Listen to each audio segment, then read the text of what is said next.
এক নজরে কোরআন নামে যেই নতুন গ্রন্থটি প্রকাশিত হলো, আমরা কি করেছি এই বইতে একটু করে আপনাদের সাথে শেয়ার করতে চাই। আমরা প্রত্যেকটা সূরাকে 16টা অ্যাঙ্গেল থেকে অ্যানালাইসিস করার চেষ্টা করেছি।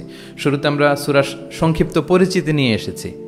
আমরা প্রত্যেকটা সূরার শানে নজুল উল্লেখ করেছি সহিহ হাদিস থেকে, তাফসির গ্রন্থগুলো থেকে রেফারেন্স দিয়ে, এবং প্রতিটা সূরার যে ভার্চু আছে, ফজিলাত, সেটা আমরা উল্লেখ করেছি সুন্নাহর ভিত্তিতে।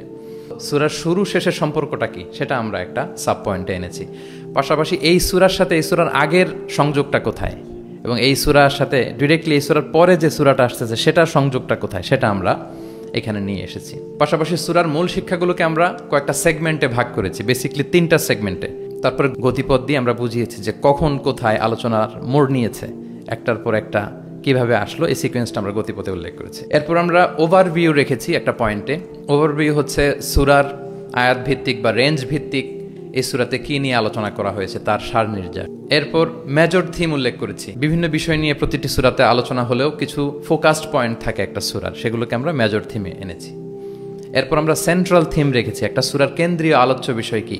তারপর আমরা রিফ্লেকশন নামে, যেটাকে আমরা তাদাব্বুর বলি, তাদাব্বুরে কোরআন নামে একটা পয়েন্ট রেখেছি। ম্যাক্সিমাম 1টা থেকে 2টা তাদাব্বুর শেয়ার করেছি। কেস স্টাডি একটা পয়েন্ট রেখেছি, যেটা সাধারণত তাফসির গ্রন্থে আমরা দেখি নাই। সো এইভাবে আমরা এক নজরে কোরআনটা সাজাবার চেষ্টা করেছি। আমার মনে হয় যে এই বইটা কেউ দেখে একটু নাড়াচাড়া করলেই সে এটা কালেক্ট করতে চাইবে।